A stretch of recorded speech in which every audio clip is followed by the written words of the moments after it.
నమస్తే welcome to IBTV ముందుగా headlines జంగారెడ్డిగూడెంలో Pawan cinema సంబరాలు పాలాభిషేకం చేసిన చిర్రి బాలరాజు జన సైనికుల ఉత్సాహానికి అభిమానుల జోష్ పవన్ సినిమాను ఉచితంగా ప్రదర్శించిన అభిమానులు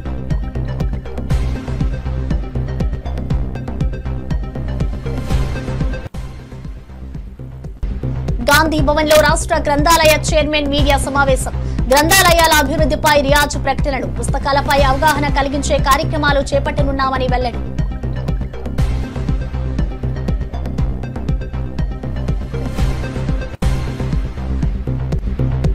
బీసీలను కోపానికి గురి చేసిన రామచందర్ వ్యాఖ్యలు బీసీలకు క్షమాపణ చెప్పాలని మెట్టు సాయి కుమార్ డిమాండ్ బీసీ సంఘాల ఆందోళనలో ముదురుతోన్న వివాదం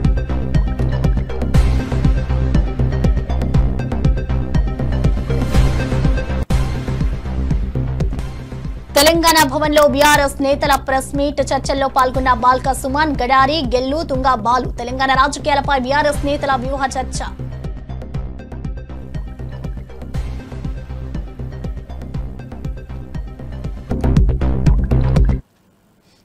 ఏలూరు జిల్లా జంగారెడ్డిగూడెంలో పవన్ కళ్యాణ్ అభిమానులు హరిహర వీరమల్లు చిత్ర విడుదల సందర్భంగా భారీ సంబరాలు నిర్వహించారు పోలవరం ఎమ్మెల్యే చిర్రి బాలరాజు ఆధ్వర్యంలో భారీ ర్యాలీ నిర్వహించి పవన్ కళ్యాణ్ చిత్రపటానికి పాలాభిషేకం చేశారు అదేవిధంగా కేక్ కట్ చేసి పవన్ అభిమానుల జోష్ను పెంచారు ఈ సందర్భంగా జన సైనికులకు మరియు అభిమానులకు ఉచితంగా చిత్ర ప్రదర్శన చేపట్టారు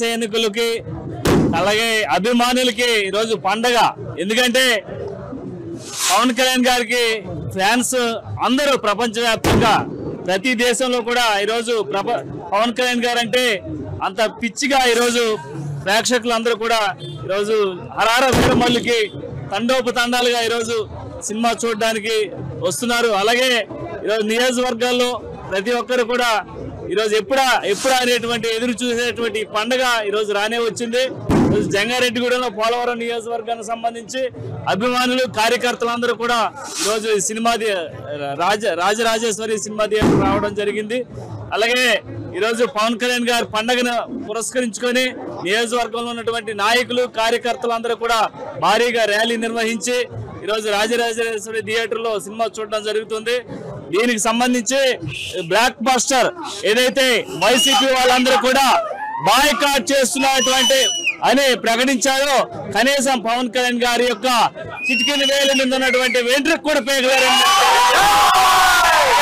పవన్ కళ్యాణ్ గారి సినిమాని ఆపే దమ్ము ధైర్యం ఆయన సినిమాని ఆపాలంటే ఈ రోజు ప్రపంచ వ్యాప్తంగా ఒకేసారి ఉప్పినలాగా వచ్చి పడతారు వైసీపీ పేటీఎం బ్యాచ్ మరొకసారి తెలియజేస్తూ బ్లాక్ బస్టర్ రోజు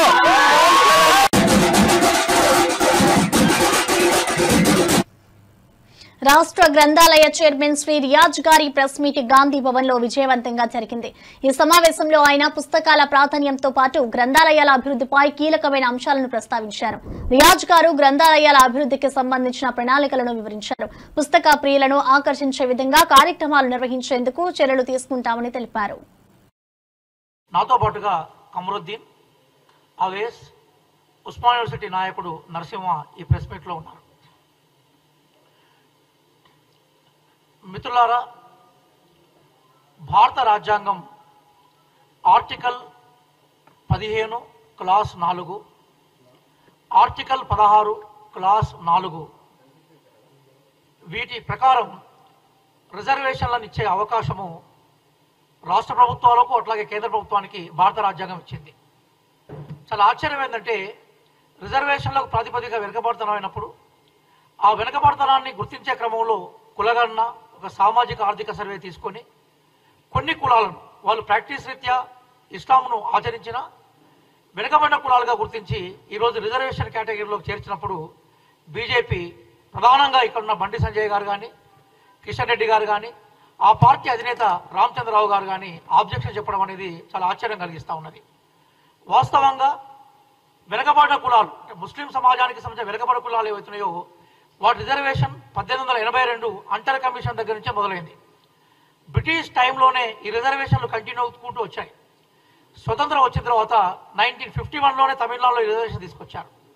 57లో కేరళలో ముస్లిం సమాజంలో వెనుకబడిన కులాలకు రిజర్వేషన్ ఇచ్చారు. బీజేపీ అధికారంలో ఉన్న ఉత్తరప్రదేశ్, మధ్యప్రదేశ్లో 1977 నుంచి అమల్లోకి వచ్చాయి. ఈరోజు బీజేపీకి ఆదర్శ రాష్ట్రంగా చెప్పుకుంటున్న గుజరాత్లో 1978 నుంచే రిజర్వేషన్స్ వచ్చాయి. ఈరోజు బీజేపీ పాలిత రాష్ట్రాలు అనేక రాష్ట్రాల్లో ముస్లిం రిజర్వేషన్స్ కొనసాగుతూ ఉన్నాయి. ఈ విషయాన్ని గౌరవ ప్రధాని నరేంద్ర మోడీ గారు పదే పదే చెప్పుకుంటూ వచ్చారు. రాజ్నాథ్ సింగ్ గారు కానీ, నరేంద్ర మోడీ గారు కానీ, అమిత్ షా గారు చెప్తున్న విషయాలు ఏంటంటే పస్మందా ముస్లింలకి మేము రిజర్వేషన్లు ఇవ్వడానికి వ్యతిరేకం కాదంటున్నారు. అంటే పస్మందా ముస్లింలు అంటే వెనుకబడ్డ ముస్లింలు, సామాజికంగా అణచివేయబడ్డ ముస్లింస్. ఇక్కడ ఆశ్చర్యకర విషయం ఏంటంటే తెలంగాణలో ఈరోజు మనం చూసుకున్నప్పుడు తెలంగాణలో అత్తర్ సాహెబులు, ఫకీర్లు, గోసంగి, గారడి, హజాం, దోబి, ఖసాబ్, షేక్, దూదేకుల, మాతర్ కమ్యూనిటీ వాళ్ళైతే పాపం డ్రైనేజీ కార్మికులు ఉన్నారు. అంటే ఇప్పుడు పస్మందా ముస్లింల రిజర్వేషన్స్ సపోర్ట్ చేస్తూ ఉన్న బీజేపీ అదే పస్మందా ముస్లింలకు తెలంగాణలో రిజర్వేషన్స్ బీజేపీ రాష్ట్ర అధ్యక్షుడు రామచంద్రరావు చేసిన వ్యాఖ్యలు బీసీ సమాజాన్ని ఆగ్రహపెట్టాయి. ఫిషరీస్ కార్పొరేషన్ చైర్మన్ శ్రీ మెట్టు సాయి కుమార్ ఈ వివాదాస్పద వ్యాఖ్యలపై రామచంద్రరావు బీసీ సమాజానికి క్షమాపణ చెప్పాలంటూ డిమాండ్ చేశారు. బీసీలకు అన్యాయం జరుగుతుందని ఆరోపిస్తూ ఈ వివాదం మరింత ముదిరింది. రామచంద్రరావుపై విమర్శలు పెరుగుతుండగా బీసీ నేతలు ఈ విషయంపై ఆందోళన వ్యక్తం చేశారు.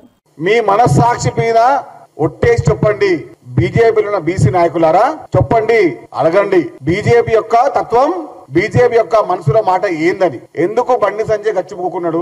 ఎందుకు పాయల శంకర్ బుస్సుమని మాట్లాడే పాయల శంకర్ ఎందుకు గచ్చిపుకూర్చున్నాడు?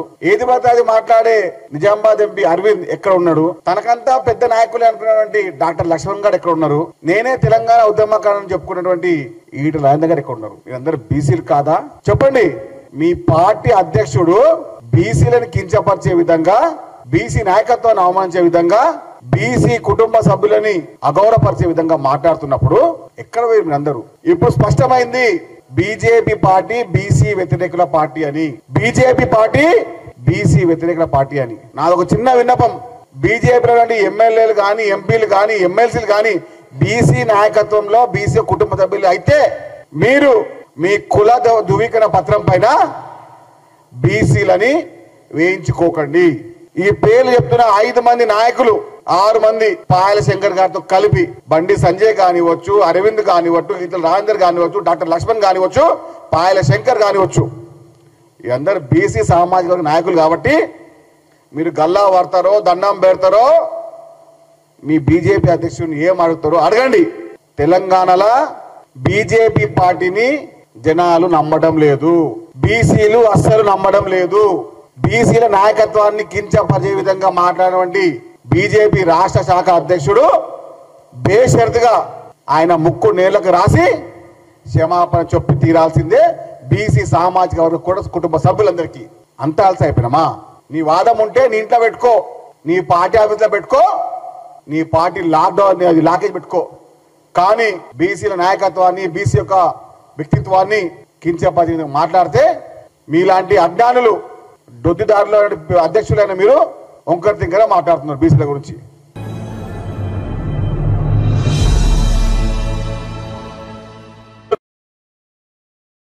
మీ మనస్సాక్షి మీద ఒట్టేసి చెప్పండి, బీజేపీలో ఉన్న బీసీ నాయకులారా చెప్పండి, అడగండి. బీజేపీ యొక్క తత్వం, బీజేపీ యొక్క మనసులో మాట ఏందని. ఎందుకు బండి సంజయ్ గచ్చిపుకున్నాడు? ఎందుకు పాయల శంకర్ బుస్సుమని మాట్లాడే పాయల శంకర్ ఎందుకు గచ్చిపుకూర్చున్నాడు?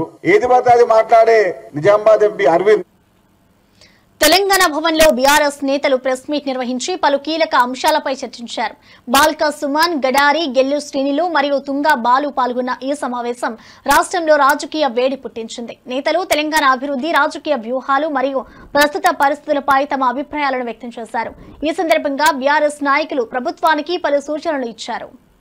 26 తారీఖు ఉదయం 10 గంటల నుంచి సాయంత్రం 6 గంటల వరకు బీఆర్ఎస్వి రాష్ట్ర స్థాయి సదస్సు హైదరాబాద్లో నిర్వహించడం జరుగుతూ ఉంది. ఉప్పల్ నియోజకవర్గంలోని మల్లాపూర్లో విఎన్ఆర్ ఫంక్షన్ హాల్లో ఉదయం 10 నుంచి సాయంత్రం 6 గంటల వరకు విద్యార్థి సదస్సు నిర్వహించబడును. మార్నింగ్ సెషన్కు మాజీ మంత్రివర్యులు హరీష్ రావు గారు, అదేవిధంగా మధ్యాహ్నం లంచ్ తర్వాత దేశపతి శ్రీనివాస్ గారు, మాజీ మంత్రివర్యులు జగదీశ్వర్ రెడ్డి గారు, అదేవిధంగా చివరికి BRS party working president KTR గారు ఈ సమావేశాన్ని ముగించడానికి వస్తారు. కాబట్టి రాష్ట్ర వ్యాప్తంగా ఎవరైతే యాక్టివ్ ఉన్న మా విద్యార్థి విభాగం నాయకులందరూ కూడా ఆ సమావేశానికి రాబోతూ ఉన్నారు. ఇప్పటికే గడిచిన వారం రోజుల నుంచి విద్యార్థులందరూ కూడా బనకచెర్ల ప్రాజెక్టు వల్ల తెలంగాణ ప్రాంతానికి ఏ విధంగా నష్టం జరుగుతుందో అనే అంశం మీద బీఆర్ఎస్పీ కరపత్రాలు ముద్రించుకొని 5 లక్షల కరపత్రాలను ప్రతి ఒక్క విద్యార్థికి చేరే విధంగా మా విద్యార్థి నాయకులు కాలేజీలలో ఇవాళ తిరుగుతూ ఉన్నారు. రేపటి వరకు ఆ కార్యక్రమం ముగుస్తుంది. వాళ్ళందరి ప్రతినిధులతోని రాష్ట్ర వ్యాప్తంగా ఉన్న వచ్చే ప్రతినిధులందరితోని పెద్ద సదస్సు నిర్వహించబోతా ఉన్నాం. ఇవాళ కాంగ్రెస్ ప్రభుత్వం వచ్చిన తర్వాత కేసీఆర్ గారు కాళేశ్వరం ప్రాజెక్టు నిర్మించి తెలంగాణ రైతాంగానికి నీళ్లు అందిస్తే ఇవాళ 26 తారీఖు ఉదయం 10 గంటల నుంచి సాయంత్రం 6 గంటల వరకు బీఆర్ఎస్వి రాష్ట్ర స్థాయి సదస్సు హైదరాబాద్లో నిర్వహించడం జరుగుతూ ఉంది. ఉప్పల్ నియోజకవర్గంలోని మల్లాపూర్లో విఎన్ఆర్ ఫంక్షన్ హాల్లో ఉదయం 10 నుంచి సాయంత్రం 6 గంటల వరకు విద్యార్థి సదస్సు నిర్వహించబడును. మార్నింగ్ సెషన్కు మాజీ మంత్రివర్యులు హరీష్ రావు గారు, అదేవిధంగా మధ్యాహ్నం లంచ్ తర్వాత దేశపతి శ్రీనివాస్ గారు, మాజీ మంత్రివర్యులు జగదీశ్వర్ రెడ్డి గారు, అదేవిధంగా చివరికి BRS party working president KTR గారు ఈ సమావేశాన్ని ముగించడానికి వస్తారు. కాబట్టి రాష్ట్ర వ్యాప్తంగా ఎవరైతే యాక్టివ్ ఉన్న మా విద్యార్థి విభాగం నాయకులందరూ కూడా ఆ సమావేశానికి రాబోతూ ఉన్నారు. ఇప్పటికే గడిచిన వారం రోజుల నుంచి విద్యార్థులందరూ కూడా బనకచెర్ల ప్రాజెక్టు వల్ల తెలంగాణ ప్రాంతానికి ఏ విధంగా నష్టం జరుగుతుందో అనే అంశం మీద భారీ వర్షాల కారణంగా కానూరు ప్రధాన రహదారి నీట మునిగిపోయింది. స్థానిక శాసనసభ్యులు గౌరవ ప్రసాద్ వర్షాన్ని లెక్క చేయకుండా యుద్ధ ప్రాతిపదికన పనులను పర్యవేక్షిస్తున్నారు. ప్రజలకు ఎలాంటి ఇబ్బందులు కలగకుండా రహదారి మరమ్మతులు పూర్తయ్యే వరకు ప్రత్యామ్నాయ ఏర్పాట్లు చేయాలని అధికారులను ఆదేశించారు. రహదారి మరమ్మతులు జరుగుతుండటంతో పోలీసులు వాహనాలను వేరే మార్గంలో మళ్లిస్తున్నారు. ప్రజలు సమస్యలకు గురి కాకుండా తగిన చర్యలు తీసుకుంటున్నారు.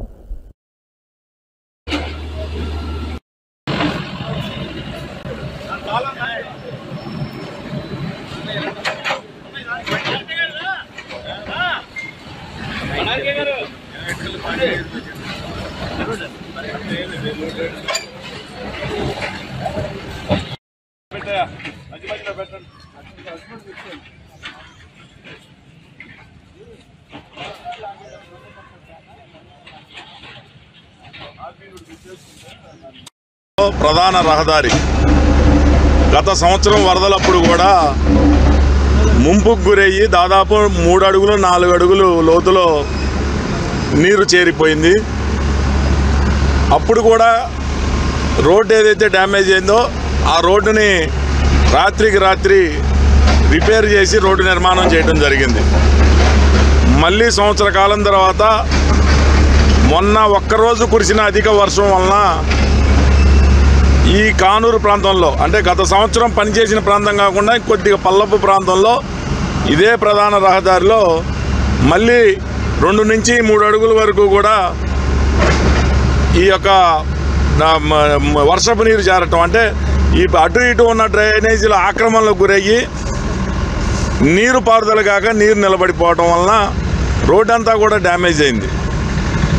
ఈరోజు వేల మంది ప్రయాణికులు, అంటే ఇక్కడ కాలేజీలు స్కూల్స్ ఎక్కువగా ఉండటం వలన ఆటో నగర్కి కనెక్టివిటీ ఉండటం వలన పెద్ద పెద్ద వాహనాలు, పిల్లలు, స్కూల్స్ వీళ్ళంతా ఎక్కువ మంది తిరుగుతూ ఉండటం వలన తీవ్ర ఇబ్బందులకు గురయ్యారు. గత 2 రోజుల నుంచి రాత్రికి రాత్రి ఎక్కడైతే ఆక్రమణలు ఉన్నాయో డ్రైనేజీలన్నీ కూడా తొలగించి నీరంతా కూడా వెళ్ళిపోయినాక ఈ యొక్క అభివృద్ధి పనులు ఎమర్జెన్సీ వర్క్ విమర్శించే వాళ్ళకి తెలవాలి గతంలో ఏం జరిగింది, ఇప్పుడు ఏం జరుగుతుంది ఈ గ్రామంలో అనేది. తప్పకుండా కానూరు కానీ ఈ మున్సిపల్ పరిధిలో ఏమైతే అభివృద్ధి కార్యక్రమాలు ఉన్నాయో, ఎక్కడ ఇబ్బందులు ఉన్నాయో, చాలా ఇబ్బందులు ఉన్నాయి కాదంట్లా, అన్నీ ఒకేసారి పరిష్కారం చేయలేం. ఒకటొకటిగా ప్రధానంగా ఎక్కడైతే తీవ్ర ఇబ్బందులకు గురవుతున్నారో ప్రజలు, ఆ సమస్యలన్నీ ఒక్కొక్కటి పరిష్కారం చేసుకుంటాం. ఇక్కడ గతంలో ఉన్న పాలకులు, స్థానిక పాలకులు వాళ్ళ ఇష్టానుసారం అభివృద్ధి అనేది ఒక పద్ధతి ప్రకారం చేయకుండా ఇష్టానుసారం దీన్ని గాలికి వదిలేశారు. ఇది ఒక గాడిలో పెడతాం. తప్పకుండా ఈ 4 సంవత్సరాల్లో పూర్తి స్థాయిలో అభివృద్ధి చేస్తాం. ప్రభుత్వంపై పాది శ్రీనివాస ఫోన్ ట్యాపింగ్ ఆరోపణలను ఖండిస్తూ మా నాయకుడు దమ్మున్నోడు అని పేర్కొన్నారు. మా ప్రభుత్వానికి ఆ అవసరం లేదని ధీమా వ్యక్తం చేశారు. కాంగ్రెస్ పార్టీలో అంతర్గత ప్రజాస్వామ్య విలువలు ఉన్నాయంటూ ఆది శ్రీనివాస్ ప్రశంసించారు. ఫోన్ ట్యాపింగ్ ఆరోపణలపై ఆయన ప్రశాంతంగా వివరణ ఇచ్చారు. ఈ వ్యాఖ్యలు రాజకీయ వర్గాల్లో చర్చకు దారితీశాయి. ట్యాపింగ్ లో బీఆర్ఎస్ పాపం పండింది, ప్రతిపక్షానికే పరిమితమైంది. లోకసభ ఎన్నికలకు వచ్చే వరకు జీరోకే పరిమితమైన వాళ్ళ తీరులో మార్పు కనిపించడం లేదు. వారి మకిలి మాకంటించే ప్రయత్నం చేస్తున్నారు, వారి బురద మాకంటించే ప్రయత్నం చేస్తున్నారు, వాళ్ళ ఆలోచనలు మాకున్నట్లుగా చెప్పే ప్రయత్నం చేస్తున్నారు. ఈరోజు సిట్ ఆఫీసు ముందు టెలిఫోన్ ట్యాపింగ్ సంబంధించినటువంటి ఆ పాపంలో ఉన్నటువంటి వాళ్ళందరూ కూడా సిట్ దగ్గర క్యూ కడుతున్నారు. సూత్రధారులు దొరకవలసిన అవసరం ఉంది, పాత్రధారులు దొరకవలసిన అవసరం ఉంది.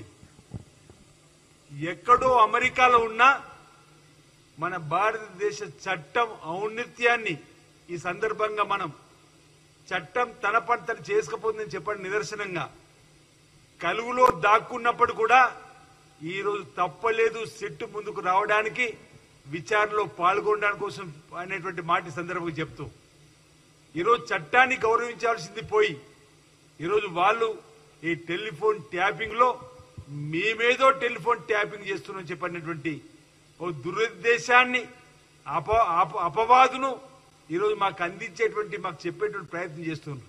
అసలు మా నాయకుడు దమ్మున్నాడు, మీలాగా టెలిఫోన్ ట్యాపింగ్ చేసి పరిపాలన చేయాలని చెప్పిన ఆలోచన ఉన్నటువంటి వ్యక్తిత్వం ఉన్నవాడు కానే కాదని చెప్తున్నా. మా కాంగ్రెస్ పార్టీలో అంతర్గత ప్రజాస్వామ్యం కూడా కాస్త ఎక్కువ, మీలాగా నియంతృత్వ పోకడు మా పార్టీలో లేవు. ఈరోజు అందరికీ అన్ని అవకాశాలు ఇస్తూ ఎవరి గౌరవాన్ని వారికి ఇచ్చి ఈరోజు పరిపాలన సాగిస్తూ ముందుకు పోతున్నటువంటి తీరుతెన్నులు ఈరోజు మా కాంగ్రెస్ పార్టీ ఆధ్వర్యంలో గౌరవ ముఖ్యమంత్రి రేవంత్ రెడ్డి గారి నాయకత్వంలో జరుగుతూ ఉంటే ఈరోజు మా ప్రతిపక్ష నేత రాహుల్ గాంధీ గారు ఇచ్చినటువంటి నైతిక విలువలు తీసుకొని మేము ముందుకు పోతుంటే తెలంగాణలో చేపట్టిన కులగణన సర్వే విధి విధానాలు, అసెంబ్లీలో ఆమోదం పొందిన బిల్లు వివరాలను టీపీసీసీ చీఫ్ మహేష్ కుమార్ గౌడ్ మల్లికార్జున ఖర్గే మరియు రాహుల్ గాంధీకి వివరించారు. 2 గంటల పాటు జరిగిన ఈ సమావేశంలో ఖర్గే మరియు రాహుల్ గాంధీ అందించిన సమాచారం, వినతులను జాగ్రత్తగా విన్నారు. బీసీ రిజర్వేషన్లను 9వ షెడ్యూల్లో చేర్చేలా పార్లమెంటులో పోరాడాలని మహేష్ కోరారు. ఖర్గే గారి నివాసంలో ఖర్గే గారితో అదేవిధంగా మా యువ నాయకుడు రాహుల్ గాంధీ గారితో తెలంగాణ రాష్ట్రంలో చేపట్టినటువంటి కుల సర్వే విధి విధానాలు, ఎన్నికలకు ముందు మేము ఇచ్చినటువంటి వాగ్దానంలో ఒక అంశమైనటువంటి 42% రిజర్వేషన్ స్థానిక సంస్థల్లోనూ విద్యా ఉపాధిలోనూ తీసుకొచ్చిన 2 చట్టాల గురించి, కుల సర్వే శాస్త్రీయబద్ధంగా చేసినటువంటి తీరు తెన్నుల గురించి వారికి ముఖ్యమంత్రి గారు, డిప్యూటీ ముఖ్యమంత్రి గారు, మేము మాతో పాటు ఎక్స్పర్ట్ కమిటీ సభ్యులందరూ కూడా వివరించడం జరిగింది. కుల సర్వే శాస్త్రీయబద్ధంగా దాదాపు 1,00,000 మంది ఎమ్యూరేటర్స్ ఏ విధంగా చేసినారో వారికి విపులంగా వివరించడం జరిగింది. దాదాపు 2 గంటల పాటు మేమందరం ఇచ్చినటువంటి సమాచారాన్ని, మా వినతుల్ని మాన్య ఖర్గే గారు, రాహుల్ గాంధీ గారు విన్నారు. భారత చైతన్య యువజన పార్టీ అధ్యక్షుడు రామచంద్ర యాదవ్ కమ్మ, రెడ్డి కులాలపై సంచలన వ్యాఖ్యలు చేశారు. దేశానికి స్వాతంత్ర్యం వచ్చినప్పటి నుండి ఈ 2 కులాలే పాలిస్తున్నాయని ఆరోపించారు. అలాగే బీసీలను అనగదొక్కినట్లు విమర్శలు చేశారు. పార్టీలలో అగ్ర కులాల ఆధిపత్యం కొనసాగుతుందని యాదవ్ పేర్కొన్నారు. నేను ఈ సందర్భంగా ఈ రాష్ట్రానికి, రాష్ట్ర ప్రజలకు ఒక్కటే పిలుపునిస్తున్నాను. రాష్ట్రం ఏర్పడినప్పటి నుండి ఇప్పటి వరకు దశాబ్దాల కాలం పాటు ఈ 2 సామాజిక వర్గాలు, రెడ్డి కమ్మ అనే 2 సామాజిక వర్గాలు ఈ రాష్ట్రాన్ని అనేక రకాలుగా దోపిడీ చేశారు. ఈ రాష్ట్ర సంపదను దోపిడీ చేశారు. బీసీలను అనగదొక్కారు, ఎస్సీలను అనగదొక్కారు, మైనారిటీలను అనగదొక్కారు, దళితులను అనగదొక్కారు, వ్యవసాయ రంగాన్ని భ్రష్టు పట్టించారు, యువత దీని అంతటికి కారణము మీకు ప్రజలు ఇచ్చిన అధికారాన్ని అడ్డం పెట్టుకొని ఈ రోజు రాష్ట్రాన్ని భ్రష్టు పట్టించారు. కాబట్టి ఈ రోజు రాష్ట్ర ప్రజలకు నేను ఒకటే పిలుపునిస్తున్నాను, వచ్చే ఎన్నికలకి రాబోయే రోజుల్లో ఇప్పటి వరకు ఎవరైతే దోపిడీ చేసిన ఈ రెండు వర్గాలు ఉన్నాయో వీళ్ళకి పూర్తి స్థాయిలో ఈ రెండు సామాజిక వర్గాల నుండి రాష్ట్ర రాజకీయాల నుండి బహిష్కరించాల్సిన అవసరం ఉందని చెప్పి ఈ సందర్భంగా రాష్ట్రానికి రాష్ట్ర ప్రజలకు పిలుపునిస్తున్నాను. ఇది వచ్చే స్థానిక ఎన్నికల్లోనే ఏ ఒక్క కమ్మ సామాజిక వర్గం నుండి రెడ్డి సామాజిక వర్గం నుండి ఒక్కరికి కూడా ప్రోత్సహించేది కానీ ఓట్లు వేసే ప్రయత్నం జరగకూడదని చెప్పి ఈ సందర్భంగా నేను తెలియజేస్తున్నాను. అదేవిధంగా వచ్చే సాధారణ ఎన్నికల్లో ఈ రాష్ట్రం నుండి ఒక్క కమ్మ సామాజిక వర్గం నుండి కానీ రెడ్డి సామాజిక వర్గం నుండి కానీ ఒక్కరు కూడా అసెంబ్లీకి కానీ పార్లమెంటుకు కానీ వెళ్ళకుండా చూడాల్సిన బాధ్యత మనందరికీ ఉందని చెప్పి ఈ సందర్భంగా తెలియజేస్తూ ఆ బాధ్యత భారత చైతన్య యువజన పార్టీ తీసుకుంటుందని చెప్పి ఈ సందర్భంగా తెలియజేస్తూ ఈ రాష్ట్రంలో జరుగుతున్న అరాచకానికి, అవినీతికి, దోపిడీకి ఈ రెండు సామాజిక వర్గాలే కారణము. ఇప్పటి వరకు మీరు చేసిన దోపిడీ కూటమి నాయకుల తీరు ఏరు దాటాక తెప్ప తగలేసినట్లుగా ఉందనే విమర్శలు వినిపిస్తున్నాయి. ఎన్నికలకు ముందు ఇంటింటికి ఆడబిడ్డ నిధి అంటూ ప్రతిజ్ఞలు చేసిన నాయకులు ఇప్పుడు ఆ పథకం అమలు చేయాలంటే ఆంధ్రప్రదేశ్ ని అమ్మేయాలంటూ మంత్రి అచ్చెన్నాయుడు చేసిన వ్యాఖ్యలు వివాదాస్పదంగా మారాయి. ఆ హామీలపై అంచనాలు లేకుండా ఇచ్చారా అనే ప్రశ్నలు ప్రజల్లో కలవరం రేపుతున్నాయి. నిజంగా అచ్చెన్నాయుడు గారు మాట్లాడినటువంటి మాటలకి మహిళా లోకమంతా కూడా నిజంగా నిద్రపోయినటువంటి సందర్భం. ఏదైతే ప్రతి నెల కూడా మీరు ఇస్తానన్నటువంటి 15,000 రూపాయల ఆడబిడ్డ నిధి కింద మరి సంవత్సరం కాలంగా మరి ఎగ్గొట్టినటువంటి పరిస్థితులు మనం రాష్ట్రంలో చూసాం. ఈరోజు ఆయన నిజంగా మహిళలను ఉద్దేశించి మాట్లాడిన మాటలు కూడా నిజంగా రాష్ట్రంలో మహిళలందరూ కూడా ముక్కు మీద వేలేసినటువంటి పరిస్థితి. మీకు ఆడబిడ్డ నిధి ఇవ్వాలంటే రాష్ట్రాన్నే అమ్మాలి అనేటువంటి ఆయన మాటల్ని మహిళలుగా మేము తీవ్రంగా ఖండిస్తా ఉన్నాం. ఎందుకంటే కూటమి ప్రభుత్వం వచ్చిన తర్వాత ఈ 13 నెలల కాలంలో ఎక్కడా కూడా ఇస్తానన్నటువంటి సూపర్ 6 కానివ్వండి, సూపర్ 7లు కానివ్వండి, ఏ కార్యక్రమాలు చేయకుండా ప్రజల్ని ఇంకా మోసం చేస్తూ సాక్షాత్తు ఒక మంత్రి గారే మహిళలకి ఈ పథకం ఇవ్వాలి అనంటే రాష్ట్రాన్ని అమ్మాలనేటువంటి మాటల్ని మరి గతంలో మీరు జగన్మోహన్ రెడ్డి గారి కన్నా మేము ఎక్కువ ఇస్తాము, జగన్మోహన్ రెడ్డి గారు ఇచ్చేటువంటి పథకం ఎక్కడా కూడా ఎప్పుడు కూడా ఆగదని చెప్పారు కదా. ఇంటింటికి తిరిగి కరపత్రాలు కూడా పంచారు కదా, మేము ప్రతి పథకం ఇంప్లిమెంటేషన్ చేస్తామని. ఈ రోజున కూటమి ప్రభుత్వం వచ్చిన తర్వాత ఏడాదికి సుమారుగా 32,400 కోట్ల రూపాయలు ఈ పాటికి అంటే మీరు ఇస్తానన్నటువంటి ఏదైతే ఆడబిడ్డ నిధి కింద డబ్బులున్నాయో ఆ డబ్బులు మహిళల అకౌంట్లో జమ పడాలా. ఈ 13 నెలల కాలంలో వాళ్ళు లాస్ అయ్యారనేటువంటిది వినబడతా ఉంది.